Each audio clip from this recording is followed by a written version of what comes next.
ইন্না সলাতি ওয়া নুসুকি, আমার নামাজ, আমার কুরবানি, ওয়া মাহইয়ায়া, আমার বেঁচে থাকা, ওয়া মামাতি, আমার মরে যাওয়া, লিল্লাহি রাব্বিল আলামিন, সব হবে আল্লাহর জন্য। কার জন্য হবে? আমার নামাজ, আমার কুরবানি, আমার বেঁচে থাকা, আমার মরে যাওয়া, কার জন্য? এখন কার জন্য কুরবানি দিলেন? যে এই দেশের সেরা গরুটা আমি কিনবো রে।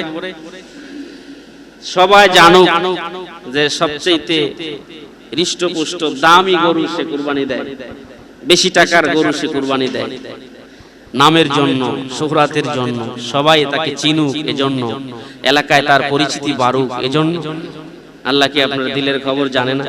মুখলিস মানুষের ইবাদত আল্লাহ কবুল করেন, চাই সেটা অল্প হোক।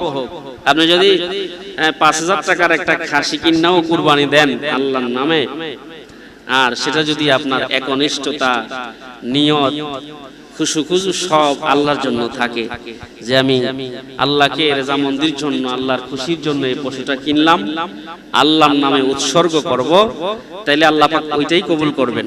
আল্লাহ জাল্লা শানুহু কুরবানির গোশত নেয় না, রক্ত নেয় না, চামড়াও নেয় না। কি বলেন? আল্লাহরে দিয়ে আসেন। ৬০-৭০ বছর বয়সী মুরব্বীরা মাশাআল্লাহ এখানে আছেন, কয়দিন আল্লাহর বাইত নিয়ে গোশত দিয়েছেন? বলেন দিয়েছেন কোনদিন? সূরাতুল হজের ৩৭ নম্বর আয়াতে আল্লাহ পাক আমাদেরকে এই কথা বলে দিয়েছেন যে শোনো, লা ইয়ানালাল্লাহু লুহুমুহা ওয়ালা দিমাউহা ওয়ালাকি ইয়ানালুহুত তাকওয়া মিনকুম, তোমাদের কুরবানির গোশত, রক্ত, এগুলো আমি আল্লাহর কাছে পৌঁছে না, ওয়ালাকি ইয়ানালুহুত তাকওয়া মিনকুম, আমি আল্লাহর কাছে পৌঁছে তোমাদের মনের তাকওয়া। সুবহানাল্লাহ, মনের তাকওয়া পৌঁছে। কেন কুরবানি কেন দিয়েছো? গোশত খাওয়ার জন্য? আত্মীয় স্বজনরা বলবে যে তুই কুরবানি করলি না, বখিল, কৃপণ, টাকা পয়সা লয়ে কবরে যাবি, এগুলো বলবে এজন্য হইলেন?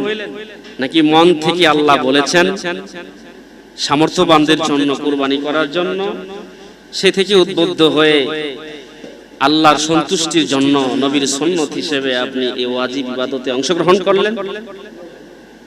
এর চাইতে শ্রেষ্ঠ আমল পৃথিবীতে আর ওই দিন নাই। সুবহানাল্লাহ বলেন। হাদিসে এসেছে ঈদুল আজহার দিনে 2 রাকাত সালাতের পরে পশু জবাই করার চাইতে শ্রেষ্ঠ কোনো আমল পৃথিবীতে নেই। তো মূল বিষয় হচ্ছে কুরবানিটা হচ্ছে পূর্ণ তাকওয়া, তাকওয়ার সাথে করতে হবে, আল্লাহর রেজামন্দির জন্য করতে হবে। আমরা যেখান থেকে এই কুরবানিটা পেয়েছি, ইব্রাহিম আলাইহিস সালাম আল্লাহ তাআলার একজন জলিল ও কদর পয়গম্বর ছিলেন। কিতাবে আছে যে ১০০ বছর পার হয়েছে ওনার, ওই সময় আল্লাহর কাছে দোয়া করছে যে আল্লাহ আমার একটা সন্তান দেন। আল্লাহ তাআলা ফাবাশশারনাহু বিগুলামিন হালিম, একটা বর্দু বাড়ি, সহনশীল, একটা নম্র ভদ্র সন্তান আল্লাহ দিবেন, এই সুসংবাদ দিয়েছেন। সুবহানাল্লাহ। ইব্রাহিম আলাইহিস সালাম যে এরিয়াতে থাকতেন, এই এরিয়া থেকে বর্তমানে যেখানে খানায়ে কাবা ঘর, এখানে জনমানবহীন মরুপ্রান্ত, চতুর্দিকে কোনো কিছু নাই, গাছপালা, তরুলতা, মানুষ বসতি গড়বাড়ি কিছু নাই, এমন জায়গায় ওনাকে ওনার স্ত্রীকে রাইখা তিনি চলে আসছেন। 12-13 বছর বয়স হওয়ার পরে আল্লাহ হুকুম করছে যে আপনি এখন যান। যাওয়ার পরে ইসমাঈল আলাইহিস সালামের সাথে প্রথম দেখা হওয়ার পরেই বাবা তার সন্তানের সাথে একটা পরামর্শ করতেছে। যে কোনো কাজ পরামর্শ করে করা সুন্নাত। বলেন, পরামর্শ করে করা কি সুন্নাত? আল্লাহ তাআলা বলছেন ওয়াশাবিরহুম ফিল আমর, নবী আপনি যখন কোনো কাজ করবেন, আমাদের নবীকে বলছেন আপনি একক সিদ্ধান্তে করবেন না, সাহাবীদেরকে নিয়ে বৈশা সিদ্ধান্ত করে তারপরে কাজ করেন, এই কাজের মধ্যে বরকত আছে। সুবহানাল্লাহ।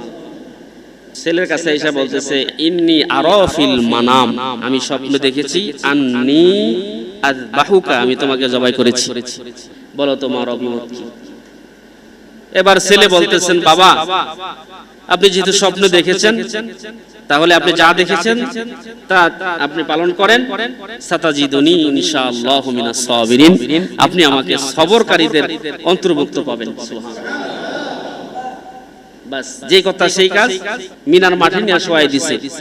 এখন বলতেছে বাবা আপনি যে আমারে জবাই করবেন, ছুরিটা যদি ধারালো না হয় তো চালাইতে গিয়া আপনি একটু মায়ার কারণে আস্তে চাপ দিবেন, কাটতো না, এটা দাঁড় করে লন, করে দিছে দাঁড়, কয় শক্তি বাইন্দা লন, কারণ আপনি যখন আমার চেহারার দিকে তাকাইবেন তখন আপনি জবাই করতে পারতেন না, চোখ বাইন্দা লইছে।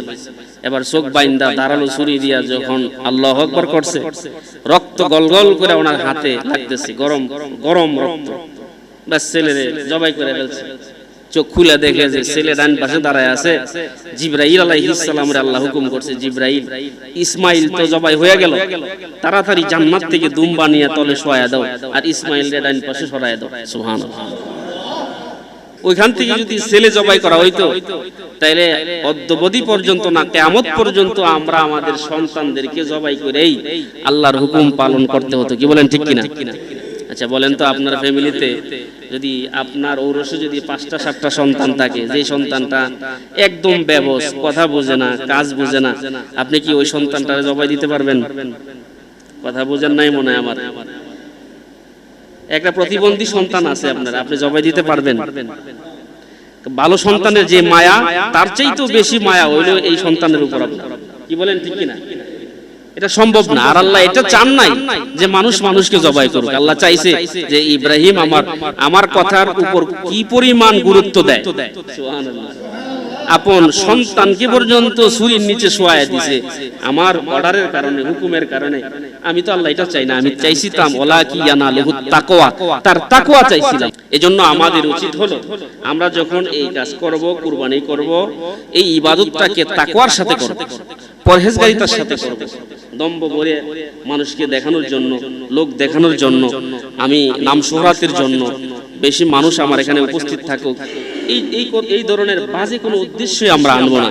শুধুমাত্র আল্লাহকে সন্তুষ্ট করার উদ্দেশ্যে আমরা পশু কিনবো আর এই পশুকে আল্লাহর উদ্দেশ্যেই জবাই করব। সকলে বলি আমিন।